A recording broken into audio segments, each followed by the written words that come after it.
The moment they can read your emotion, they can predict you, control you, frame you.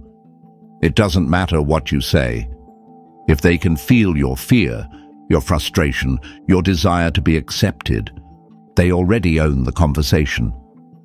Because humans aren't logical, we respond to emotional signals even before we hear the words. But what happens when you stop leaking emotions? When your voice stays steady, your gaze stays calm, your presence becomes unreadable. They lose access. They lose control. You become the one thing they can't decode, and that terrifies them. This is emotional neutrality, the art of speaking without giving anything away. In this video, you'll learn how to master your presence so deeply no one can touch your center again. Part 1. Why emotional leakage destroys frame control. Power in conversation doesn't come from speaking louder or even speaking better. It comes from controlling the emotional current, from being the one who shapes the invisible energy everyone else reacts to. But the moment you leak emotion, even subtly, you lose that power, because emotional leakage signals internal instability. It says, I'm not as calm as I seem. I'm not fully in control. You're affecting me. And once they sense that, even unconsciously, they know they can move you. Think about it. A slight tightening of the jaw, a micro shift in tone, a breath that stutters, a nervous laugh, an uncontrolled hand movement. You might think it's invisible, but people feel it, because humans are wired to detect emotional changes before logical comprehension even kicks in. They feel the tremor in your energy, even if your words are perfect. And when they feel it, the dynamic changes. If they wanted to challenge you, now they press harder. If they wanted to manipulate you, now they escalate. If they doubted their own position, now they regain confidence. All because you gave them a signal, a sign that said, you're getting to me. Emotional leakage breaks frame control because it hands them a blueprint of your weakness. It shows them where your mind hesitates. It gives them a surface to push against. And once they know where to push, you're no longer leading the interaction. You're managing your own emotional damage. And that's how you lose frame, without even realizing it. The solution isn't to fake neutrality. It's to build it from the inside out. Because when your emotional system stays still, your external signals disappear. And when you leak nothing, they feel nothing to attack, nothing to manipulate, nothing to predict. You don't become invisible. You become unreadable. And that's a different kind of dominance. Part 2. The psychology of being unreadable. Most people crave predictability. They feel safer when they can read your face, your voice, your emotional shifts. It gives them a map, a sense of control over the emotional terrain between you. But when you become unreadable, something powerful happens. Their mind scrambles to find familiar patterns and fails. They start second-guessing themselves. Their confidence drops. Their emotional certainty collapses because humans fear what they cannot decode. Here's why being unreadable works. It starves their frame-building process. If they can't sense your emotional temperature, they can't decide how to adjust their behavior. It breaks their emotional prediction loops. They don't know what triggers you. They don't know what reassures you. They don't know what hooks you. It forces them to self-regulate. When you don't mirror emotions, they have to manage their own emotional state. Most people can't handle that for long. Think of emotional communication, like a chess match. Every micro-expression you leak is like revealing your next move early. But when you stay still, emotionally and physically, you force them to move. Blindly. Every move they make is a guess, a risk, a shot in the dark, and with every failed attempt to read you, their internal tension grows. Not because you attacked, but because you refused to be predictable. An unreadable presence creates psychological uncertainty, emotional asymmetry, strategic tension. They don't know if you're agreeing or disagreeing, if you're softening or resisting, if you're planning to escalate or disengage. You become a silent variable in their mind, and humans fear what they cannot predict more than what they can confront. This is why emotional neutrality isn't weakness, it's warfare, because once they realize they can't read you, they start reacting to themselves, their own anxiety, their own insecurity, their own projections. And meanwhile, you sit still, you watch, you steer. Without lifting a finger, that's psychological gravity, and it bends every interaction in your favor. Part 3. 5 tactical practices to achieve emotional neutrality. Emotional neutrality isn't a mindset, it's a muscle. It's trained, sharpened, refined through small, brutal disciplines that no one sees until everyone feels. Here are 5 tactical practices to make yourself emotionally unreadable. 1. Master the breath under pressure. Your breath is the first betrayal. When tension rises, if your breath shortens, quickens, stutters, you leak fear. Train this. Slow inhale, 4 seconds. Hold, 4 seconds. Slow exhale, 4 seconds. Breathe as if nothing is urgent. Even when adrenaline surges, a calm breath creates a calm face, and a calm face is a blank canvas. 2.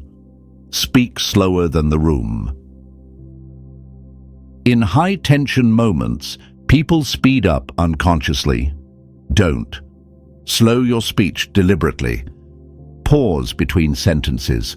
Lower your tone slightly. This signals dominance. It suggests you're unfazed, even if the room burns around you. The slower you speak, the more control you radiate. 3. Replace reactivity with curiosity. When you're triggered, don't react. Observe. Train yourself to think, "That's interesting," instead of, "That's offensive." Curiosity creates emotional distance. Distance creates neutrality. Neutrality creates power. The one who observes, not the one who reacts, owns the frame. 4. Hold eye contact without hardness. Most people leak emotions through their eyes. Panic, eagerness, defensiveness. Instead, hold soft, steady eye contact. Don't dart away. Don't stare aggressively. Look at them, as if you're looking through them, without emotional hooks. Presence without pressure. Stillness without threat. Unreadable. 5. Drop unnecessary words.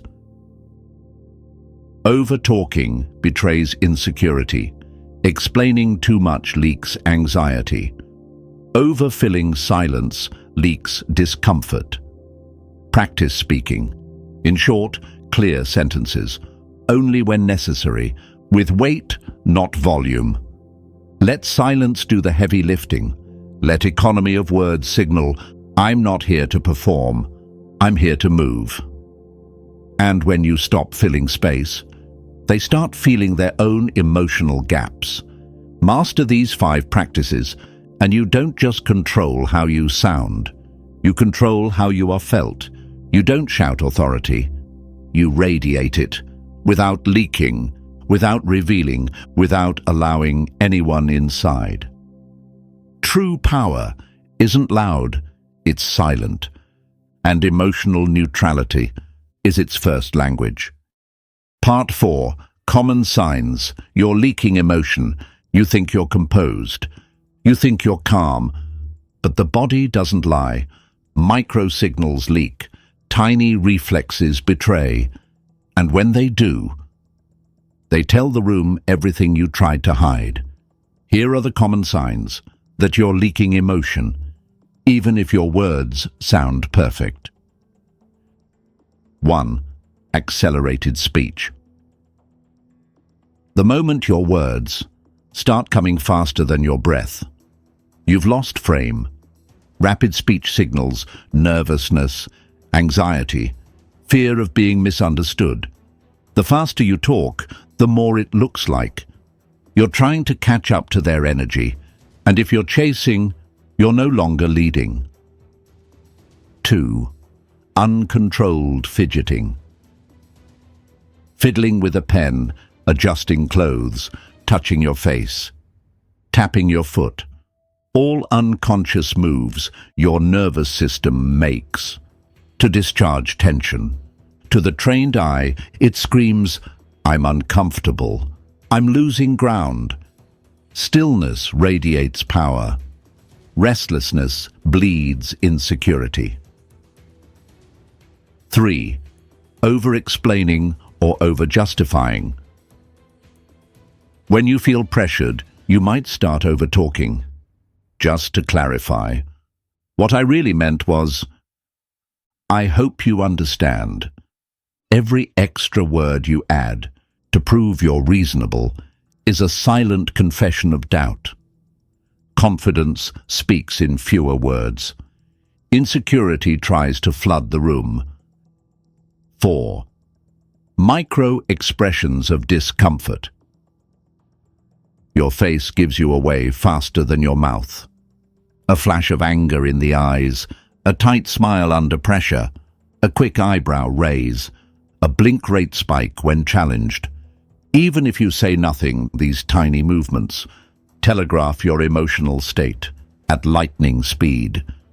They read you before you know you've been read. 5. Defensive shifts in tone.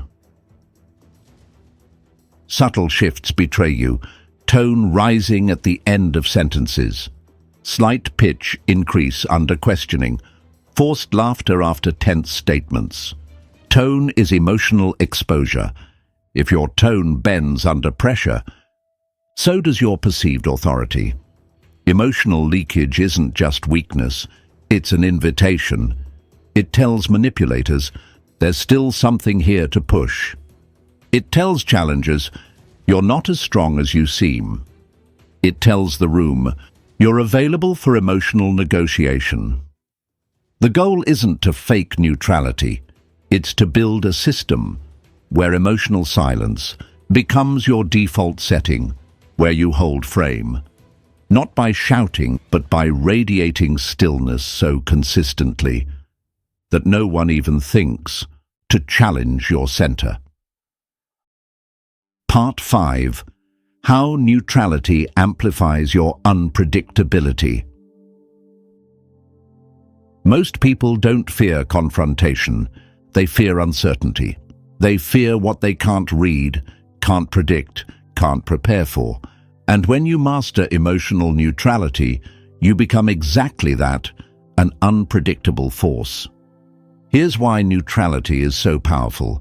When you show no emotional tells, no spikes of excitement, anger, fear, eagerness, you deny them the two things they need most: predictive mapping, knowing your next move; emotional leverage, knowing how to push you. Without those two, they're operating in a fog. Every decision they make becomes a risk. Every move feels like a gamble. Because they don't know, are you agreeing? Are you planning to push back? Are you waiting for your moment? You are no longer a fixed point in their map. You are a moving shadow. Silent, unreadable, inevitable. Neutrality creates strategic ambiguity. They hesitate because they don't know the rules of engagement. Psychological pressure. They second-guess themselves, overthinking every move. Energy imbalance. You conserve energy. They burn it, trying to predict you. Most people collapse, not because you attack them, but because you let them exhaust themselves in the space of not knowing. You become a mirror they can't see into, a surface they can't crack, and that's how you dominate without aggression, without force, without noise. You win because they can't find you, and people can't fight what they can't locate. Final CTA. Power isn't about volume. It's not about domination. It's about invisibility. The ability to sit in a conversation, speak with full presence, and reveal absolutely nothing they can use against you. That's emotional neutrality. You don't panic. You don't defend. You don't overshare. You don't leak signals when pressure rises. You hold your ground, not through resistance, but through complete emotional stillness. And in that stillness, they lose access. They lose the ability to frame you, predict you, or control you. Because the strongest energy in any room is the one that doesn't need to be seen or understood. It just is. In the next video, we take this dominance even further. You'll learn how to not just stay unreadable, but how to weaponize their words against them, subtly, quietly, precisely. It's called strategic echoing. Use their words to break their logic. Because sometimes you don't need to argue. You just need to reflect their mind back to them until it fractures under its own weight.